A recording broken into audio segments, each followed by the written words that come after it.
अब धातु मुद्रा के बाद अगर हम बात करें पत्र मुद्रा की, तो पत्र मुद्रा पर हम एक नजर डालें कई बिंदुओं के आधार पर, तो सबसे पहले हम देखते हैं कि विशेष प्रकार के कागज में छपे हुए नोट होते हैं। वास्तव में वही मुद्राएं हैं जो आजकल आप देख रहे हैं। दूसरी बात ये कि केंद्रीय रिजर्व बैंक के द्वारा ये पत्र मुद्राएं निर्गमित की जाती हैं।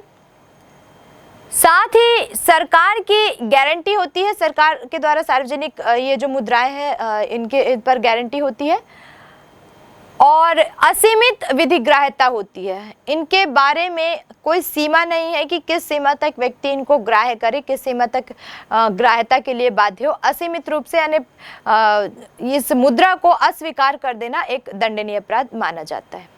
तो आइए धातु मुद्रा और पत्र मुद्रा में क्या अंतर है उस पर एक नजर डालें। धातु मुद्रा तथा पत्र मुद्रा में अंतर। धातु मुद्रा भारी होती है, अधिक स्थान घेरती है तथा इसे एक स्थान से दूसरे स्थान पर ले जाना कठिन एवं व्ययपूर्ण होता है, जबकि पत्र मुद्रा हल्की होती है, कम स्थान घेरती है तथा एक स्थान से दूसरे स्थान पर ले जाना अधिक सुविधाजनक होता है। धातु मुद्रा प्रायः सरकार द्वारा निर्गमित की जाती है, जबकि पत्र मुद्रा प्रायः देश की केंद्रीय बैंक द्वारा निर्गमित की जाती है।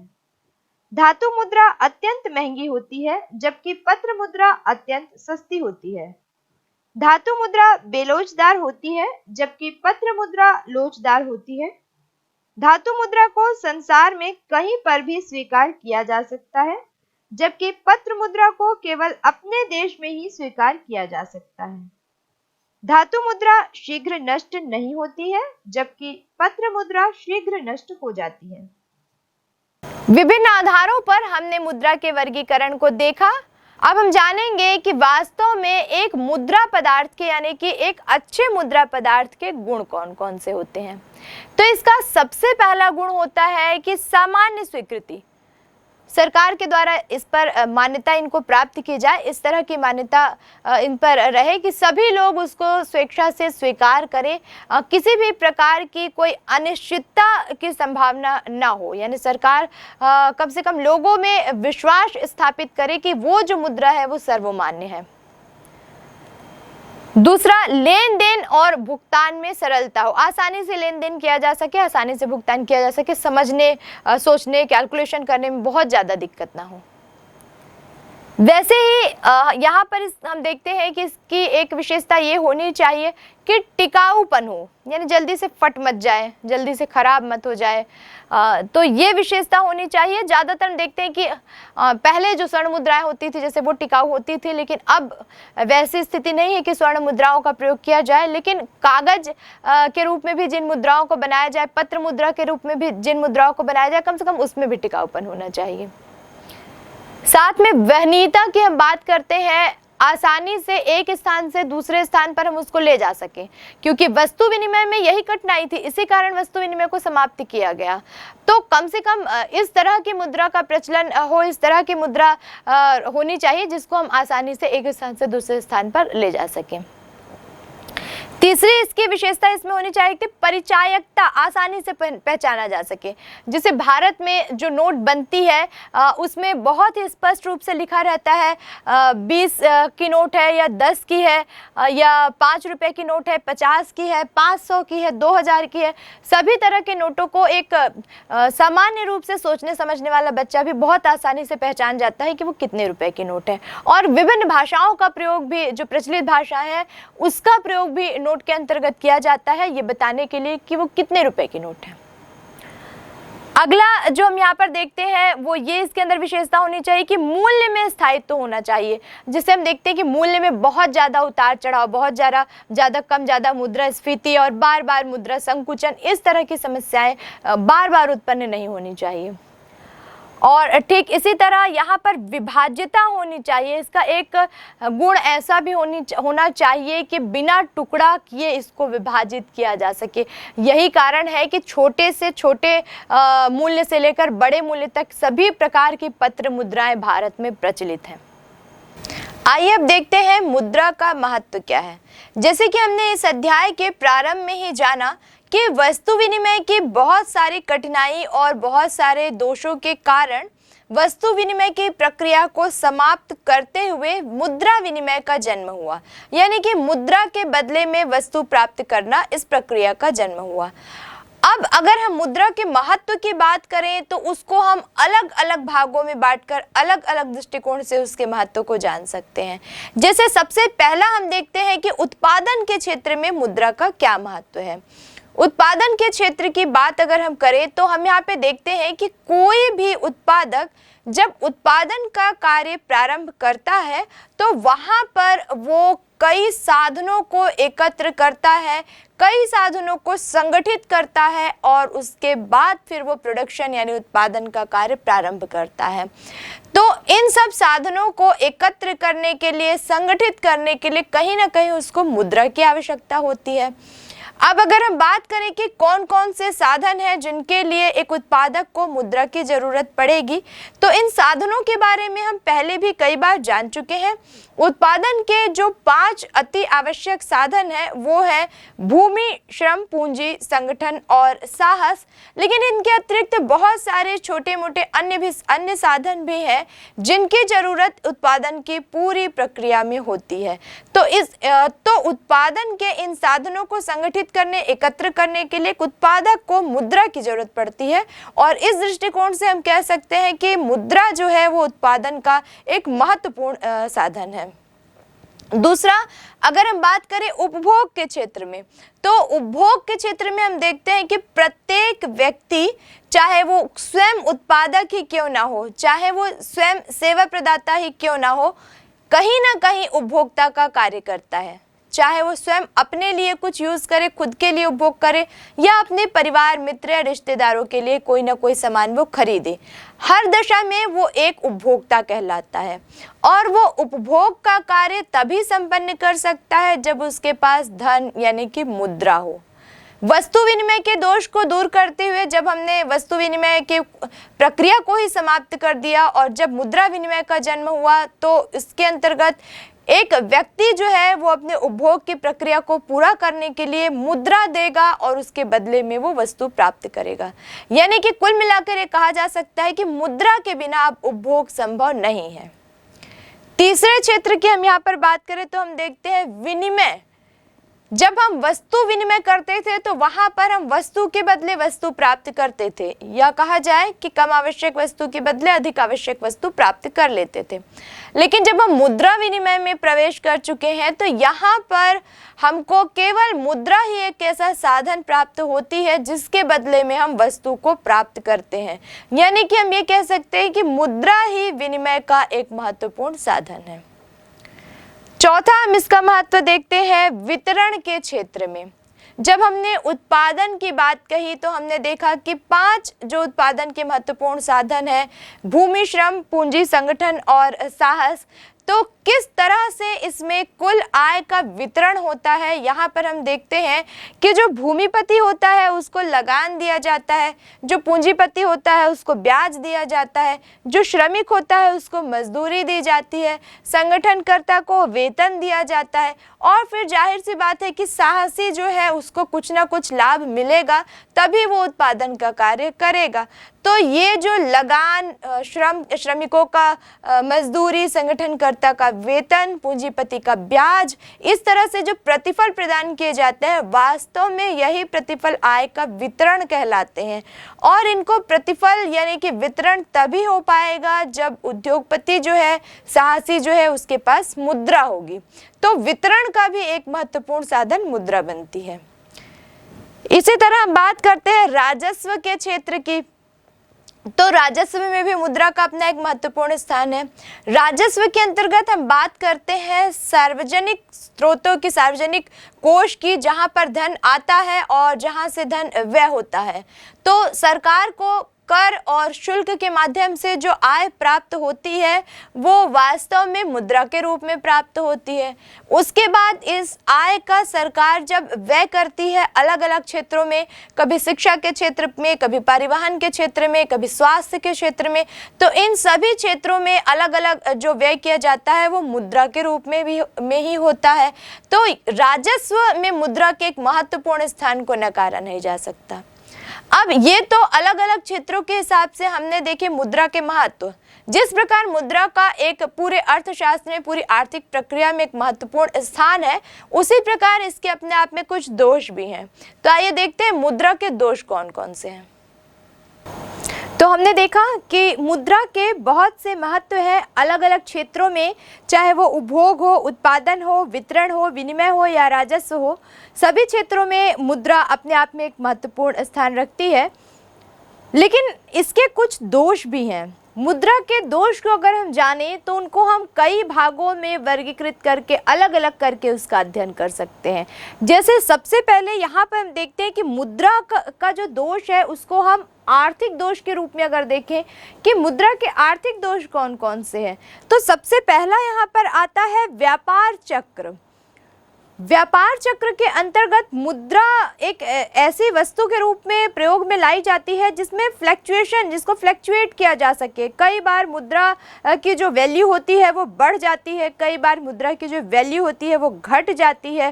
तो एक तो इसका सबसे महत्वपूर्ण इसके वैल्यू में, इसके मूल्य में, इसके कीमत में होने वाली कमी वृद्धि है, जो कि व्यापार चक्र के कारण होती है। दूसरा इसका एक महत्वपूर्ण दोष है कि पूंजीवादी प्रणाली को जन्म देती है। अब मुद्रा यानी कि पैसा, इसकी वैल्यू इतनी ज़्यादा है कि ज़्यादा से ज़्यादा लोग इसको संग्रह करके रखने की कोशिश करते हैं। यानी कि मुद्रा को जमा करके, पैसे को जमा करके बचा के रखना, और एक सीधे साधारण शब्दों में कहा जाए तो अमीर बनने की जो प्रवृत्ति है वो कहीं ना कहीं पूंजीवादी प्रणाली को जन्म देती है। तो अपने आप में ये मुद्रा का काफ़ी बड़ा दोष कहा जा सकता है। वैसे ही अगला दोष अगर हम देखें तो यहाँ पर हम कह सकते हैं कि मुद्रा में क्रय शक्ति जो होती है वो परिवर्तित होती रहती है, और कई बार ऐसी परिस्थितियाँ आती है जब मुद्रास्फीति के कारण मुद्रा की जो क्रय शक्ति होती है वो बिल्कुल समाप्त हो जाती है, उसमें क्रय शक्ति का अभाव हो जाता है। वैसे इसका एक महत्वपूर्ण दोष ये भी है कि मुद्रा ही अति पूंजीकरण और अति उत्पादन को कई बार जन्म देती है। उत्पादक जो होते हैं, उद्योगपति जो होते हैं, वो ज़्यादा से ज़्यादा लाभ प्राप्त करने के लिए बहुत ज़्यादा उत्पादन करते हैं अपनी वस्तुओं का। कई बार वो इतनी ज़्यादा उत्पादन कर देते हैं वस्तुओं की कि वस्तुओं की पूर्ति बहुत ज़्यादा हो जाती है बाज़ार में, और ऐसी कंडीशन में वस्तुओं की जो कीमत होती है वो बुरी तरीके से गिर जाती है। तो ये भी एक मुद्रा का दोष कहा जा सकता है। मुद्रा के इन्हीं दोषों को एक दूसरे आधार पर देखें तो हम कह सकते हैं कि मुद्रा के कुछ सामाजिक दोष भी होते हैं। जैसे सामाजिक दोषों के अंतर्गत हम सबसे पहले देखें तो शोषण की बात आती है। उद्योगपति जो होते हैं, पूंजीपति जो होते हैं, एक उत्पादक वर्ग जो होता है, वो कहीं ना कहीं ज़्यादा से ज़्यादा मुद्रा अर्जित करने के लिए, ज़्यादा से ज़्यादा लाभ प्राप्त करने के लिए, ज़्यादा से ज़्यादा धन जमा कर ले, ऐसी प्रवृत्ति को रखता है। और यही एक कारण बनता है जिसके आधार पर वो श्रमिकों का शोषण करता है। जो गरीब श्रमिक जो संगठनकर्ता उसके अंदर नियोजित होते हैं, जिनसे वो काम लेता है, उनको उनका वास्तविक हिस्सा जो मिलना चाहिए वो नहीं दे पाता, और यहाँ पर शोषण की प्रवृत्ति जो है वो जन्म लेती है। अब इन्हीं सामाजिक दोषों के अंतर्गत हम देखते हैं कि शत्रुता और ईर्ष्या का जो भाव होता है वो भी कहीं ना कहीं मुद्रा के कारण ही समाज में पैदा होता है। आप अपने आसपास मोहल्लों में, कॉलोनियों में देखते होंगे कि कई बार हमारे जो पड़ोसी होते हैं या हम खुद भी उस स्तर पर अपना मूल्यांकन करें तो हम देखते हैं कि आपस में जो ईर्ष्या होती है, आपस में जो एक दूसरे से जो क्रोध होता है, आपस में भय होता है, वो ये रहता है कि उस व्यक्ति के पास आपसे ज़्यादा अच्छा मकान है, उस अगले व्यक्ति के पास आपसे ज़्यादा अच्छी कार है। तो कहीं ना कहीं ये जो मुद्रा है, धन है, संपत्ति है, वो आपस में ईर्ष्या दोष का कारण बन जाती है। ठीक इसी तरह हम सामाजिक प्रतिष्ठा का एक आधार मान लेना मुद्रा को, ये भी इसका एक महत्वपूर्ण सामाजिक दोष है कि जिस व्यक्ति के पास पैसा है, जिस व्यक्ति के पास धन है, ऐसा मान लिया जाता है कि समाज में उसकी काफ़ी प्रतिष्ठा है, उसको हम प्रतिष्ठित व्यक्ति मानते हैं। फिर ऐसी कंडीशन में हम ये नहीं देखते कि उसके पास धन कहाँ से आ रहा है। तो कहीं ना कहीं केवल धन के आधार पर किसी व्यक्ति को समाज में एक प्रतिष्ठित स्थान दे देना, या धन न होने पर किसी व्यक्ति को समाज में एक प्रतिष्ठित, एक अच्छा स्थान प्राप्त न होना, ये भी मुद्रा का एक महत्वपूर्ण दोष है। अब ऐसे ही दोषों की जब हम बात करते हैं तो एक आता है नैतिक दोष। कहीं ना कहीं जब हम नैतिक दोष की बात करते हैं तो मुद्रा ही एक ऐसी चीज बनती है जो सामाजिक दुष्प्रवृत्तियों को जन्म देती है। जल्दी से जल्दी अमीर बनने के चाह में, बिना काम किए अमीर बनने की चाहत में लोग चोरी, डकैती, हिंसा, इस तरह की चीज़ों को अपना लेते हैं, जो कि कहीं ना कहीं समाज के लिए भी बहुत घातक है। ठीक इसी तरह सामाजिक दोष की, नैतिक दोषियों की अगर हम बात करें तो नैतिक मूल्यों का ह्रास होता है मुद्रा की प्रवृत्ति के कारण। जब बहुत ज़्यादा हम धन कमाने की सोचते हैं तो कहीं ना कहीं जो एक सही स्रोत है हमारा धन का, उससे हम भटक जाते हैं।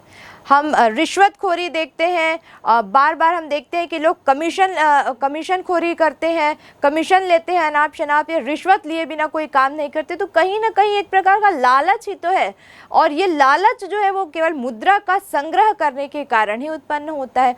तो यहाँ से जब इस तरह की प्रवृत्तियाँ लोगों के अंदर जन्म लेती हैं, कमीशन खोरी की या फिर रिश्वत की, तो ये जो प्रवृत्तियाँ होती हैं ये लोगों के जो नैतिक मूल्य हैं उनका पतन कर देती हैं। तो यहाँ पर हमने देखा कि किस तरह से अलग अलग भागों में बांटकर हम मुद्रा के जो दोष हैं उनको जान सकते हैं। तो आइए अब हम देखते हैं कि मुद्रा की पूर्ति क्या है, सप्लाई ऑफ मनी किसे कहते हैं। यहाँ पर जब हम पूर्ति की बात करते हैं तो हम देखते हैं कि एक देश की मुद्रा की जो पूर्ति होती है उसका अभिप्राय हम कुछ बिंदुओं के आधार पर दे सकते हैं। जैसे कि हम यहाँ पे कह सकते हैं कि चलन की कुल मुद्रा का स्टॉक, जो मुद्रा प्रचलित है देश में, उसका स्टॉक कितना है। दूसरा हम ये कह सकते हैं कि इसमें उस मुद्रा को ही शामिल किया जाता है जो कि जनता द्वारा व्यय योग्य रूप में रखी गई है, यानी जनता ने जिसको संग्रह करके व्यय करने के लिए रखा हुआ है। तीसरा हम देखते हैं कि केंद्र सरकार के पास रखे गए नगद कोष, केंद्रीय बैंक व व्यापारिक बैंक के पास रखे गए नगद कोष मुद्रा आपूर्ति के अंग नहीं माने जाते। ठीक इसी तरह हम देखते हैं कि एक देश में मुद्रा आपूर्ति के अंतर्गत जब हम घटकों की बात करते हैं कि एक देश के लिए मुद्रा आपूर्ति क्या है, तो यहाँ पर दो तरह के घटकों के अंतर्गत हम इसका अध्ययन करते हैं। कौन कौन से दो घटक? एक तो चलन मुद्रा और दूसरा है जमाएं, जो जमा की गई हैं। चलन मुद्रा यानी कि सिक्के और कागजी नोट जो वर्तमान में चलन में है, और जमाओं की अगर हम बात करते हैं तो चेक या हुंडी, जैसे कि हमने देखा चेक, हुंडिया या विनिमय विपत्र जिनमें राशियां हैं और आवश्यकता पड़ने पर उनको भुना सकते हैं, निकाल सकते हैं। ठीक इसी तरह हम देखते हैं कि भारत में मुद्रा की माप क्या है, किन किन मापों के आधार पर हमें पता लगाते हैं कि मुद्रा क्या है, कैसे इसकी कैलकुलेशन की जाए। तो सबसे पहली बात यहाँ पर आती है मुद्रा पूर्ति पर रिजर्व बैंक ऑफ इंडिया द्वारा द्वितीय कार्यदल की सिफारिश के आधार पर भारतीय रिजर्व बैंक जो है उसने मुद्रा की 4 मापें स्वीकार की हैं। कौन कौन से 4 मापें? तो पहली है M1 माप, M1 मेजरमेंट। M1 मेजरमेंट में किन किन मुद्राओं को शामिल किया गया है, आइए देखते हैं। तो इसके अंतर्गत हम देखते हैं कि इसमें सबसे पहले M1 equal to C plus DD plus OD को शामिल किया गया है। यहाँ पर हम C यानी कि जनता द्वारा रखी गई चलन और सिक्कों की, जो कागजी नोट है उनकी और सिक्कों की जो मात्रा होती है वो। दूसरा हम यहाँ पर देखते हैं DD यानी कि व्यापारिक बैंकों के पास रखी गई जनता की जमाएं, जिन्हें जनता के द्वारा कभी भी मांगा जा सकता है, निकाला जा सकता है, हस्तांतरित किया जा सकता है। और तीसरा यहाँ पर हम देखते हैं OD यानी कि अन्य जमाएं। अब अन्य जमाएं मतलब इसके अंदर कौन कौन सी जमाएं शामिल होंगी, कौन कौन सी जमा की गई धनराशियाँ शामिल होंगी। तो इसके अंतर्गत हम यहाँ पर देखते हैं कि पहला, भारतीय रिजर्व बैंक के पास सार्वजनिक वित्तीय संस्थाओं जैसे IDBI की जो जमा राशियां हैं वो इसके अंतर्गत आएंगी। दूसरा हम देखते हैं यहाँ पर कि भारतीय रिजर्व बैंक के पास विदेशी केंद्रीय बैंक एवं विदेशी सरकारों की जो मांग जमाएं हैं वो सभी राशियां इसके अंतर्गत आएंगी। और तीसरा इसके अंतर्गत आएगा अंतर्राष्ट्रीय वित्त संस्थाओं जैसे कि IMF या विश्व बैंक की जो मांग जमाएं रखी गई हैं उसका सारा योग इसके अंतर्गत आएगा। कब? जबकि हम बात करते हैं M1 मेजरमेंट की। अब दूसरी जो माप है जिसे हम कहते हैं यहाँ पर M2 मेजरमेंट, M2 माप। M2 माप में बहुत सीधा सा फॉर्मूला है कि M2 माप जो है वो M1 की तुलना में थोड़ा सा वृहद हो जाती है, थोड़ी सी बढ़ जाती है। इसके जो तत्व होते हैं वो पूरे के पूरे M1 के ही होते हैं। जैसे कि हमने M1 में यहाँ पर देखा कि इसमें C plus DD plus OD शामिल होती है, लेकिन साथ में इसमें एक बिंदु जो और जुड़ जाता है वो यहाँ पर कहलाता है डाकघर में जनता की बचत। तो M1 हमने जो कैलकुलेट किया, अगर हम उसमें ऐड कर दे डाकघर में जनता के द्वारा जो बचत जमा की गई राशियां होती हैं, तो ये दोनों मिलकर हो जाती हैं M2 माप। अब तीसरी माप की जब हम बात करते हैं जिसे हम कहते हैं M3 माप, M3 मेजरमेंट, तो ये M2 मेजरमेंट से एक स्टेप और आगे की, यानी थोड़ी सी और बृहद अवधारणा कही जा सकती है। और आइए देखते हैं इसमें कौन कौन से तत्व शामिल होते हैं। तो यहाँ पर M3 माप में M1 की तुलना में अतिरिक्त व्यापारिक बैंकों के पास जो जनता के शुद्ध सावधि जमाएं होती हैं उसको भी अगर इसमें शामिल कर दिया जाए तो वो M3 माप बन जाती है। एक सूत्र के आधार पर हम इसे कह सकते हैं M3 equal to M1 plus व्यापारिक बैंकों के पास शुद्ध सावधि जमाएं। इसी प्रकार हम देखते हैं M4 माप, M4 मेजरमेंट। अब ये जो M4 मेजरमेंट है ये M3 मेजरमेंट से भी एक स्टेप आगे है, यानी कि M3 तक को तो वो शामिल करता है अपने आप में, लेकिन कुछ तत्वों को और उसमें इंक्लूड करता है। जैसे यहाँ पर हम देखते हैं कि M4 माप M3 माप की तुलना में M3 के सभी घटकों के अलावा डाकघर की बचत को शामिल करता है, लेकिन डाकघर की बचत को शामिल करते समय हमको ये ध्यान रखना है कि यहाँ पर राष्ट्रीय बचत पत्र के अंतर्गत जो जमाएं हैं उसको हमको यहाँ ऐड नहीं करना है। तो कुल मिलाकर हम इसके लिए जब एक फॉर्मूला तैयार करते हैं तो हम ये कह सकते हैं कि M4 माप बराबर M3 प्लस डाकघर की बचतें। अब तक हमने देखा कि माप कौन कौन सी है और किस किस आधार पर किन किन तत्वों को शामिल करते हुए हम मुद्रा की माप कर सकते हैं। अब अगर हम बात करें मुद्रा की मांग की, तो जिस तरह से हमने देखा कि मुद्रा की पूर्ति क्या है, एक आपूर्ति, एक निश्चित समय में देश में उसका जो स्टॉक है, वैसे ही मुद्रा की मांग की अगर हम बात करें और साधारण शब्दों में हम कहें तो मुद्रा की वह मात्रा जो जनता के द्वारा मांगी गई, जो जनता को जिसकी आवश्यकता है, उसको हम सीधे सरल शब्दों में कह सकते हैं कि मुद्रा की मांग है। दूसरा, अगर हम मुद्रा की मांग को कुछ अन्य आधारों पर देखें, या हम ये कहें कि कीन्स ने जिन आधारों को बताया है उसके आधार पर अगर हम मुद्रा के बारे में जानना चाहें तो हम इसको कुछ बिंदुवार अलग अलग तत्वों के आधार पर इसका अध्ययन करेंगे। कीन्स का मानना है कि वास्तव में मुद्रा की जो मांग है वो 3 उद्देश्यों से की जाती है। कौन कौन से 3 उद्देश्य? तो सबसे पहला उद्देश्य उन्होंने बताया कि सौदा उद्देश्य, यानी कि सौदा करने के उद्देश्य से। जाहिर सी बात है, हम भी मुद्रा इसलिए अर्जन करते हैं, इसलिए हम धन कमाते हैं, इसलिए हम नौकरी करते हैं कि हमारे पास मुद्रा आए और उस मुद्रा का प्रयोग हम सौदों के लिए, यानी कि अपने आवश्यकता के, अपने ज़रूरत के जो सामान होते हैं उनको खरीदने के लिए करते हैं। दूसरी जो आवश्यकता होती है वो होती है दूरदर्शिता। अब हम अपनी आय का पूरा भाग तो खर्च नहीं करते, उसमें से कुछ भाग को हम बचा लेते हैं। तो क्यों बचा लेते हैं? क्योंकि हमारी जो मानसिकता है वो दूरदर्शिता की, हम भविष्य देखते हैं अपना। हम ये देखते हैं कि आज के जो छोटी छोटी बचतें हैं वो एक बड़ी धनराशि बन जाएगी और भविष्य में अगर हमको कोई आकस्मिकता आ जाए, कोई इमरजेंसी आ जाए, कोई ज़रूरत पड़ जाए, तो ये जो हमारी छोटी छोटी बचतें हैं वो हमको काम आएंगी। तो दूरदर्शिता के लिए भी व्यक्ति जो है वो मुद्रा का अर्जन करता है, मुद्रा का वो संचय करता है। तीसरा इसके अंतर्गत आता है सट्टा, यानी कि ओपन जो मार्केट है, अंशों का जो बाजार है, जो बॉन्ड्स जो है उन पर हम अपनी राशि लगाएं, इसलिए लगाएं ताकि ब्याज के रूप में एक अच्छा प्रतिफल हमको उसके बदले आउटपुट के रूप में वो हमको मिल सके। अब हम बात करें एक बिंदु पर जिसे हम कहते हैं तरलता पाश। लिक्विडिटी ट्रैप एक ऐसी अवधारणा है जो ये चाहती है कि जो मुद्रा है वो ज़्यादा से ज़्यादा लिक्विड रूप में, यानी कि जैसे ही हमको कैश की ज़रूरत पड़े तुरंत हम उसको उठाएं और यूज़ करें, इस रूप में वो हम उसको अपने पास रख सकें। तो तरलता पाश को कुछ बिंदुओं के आधार पर हम इस प्रकार जान सकते हैं, जैसे कि यहाँ पर हम देखते हैं कि क्या दशा है, किन दशाओं में तरलता पाश की स्थिति उत्पन्न होती है।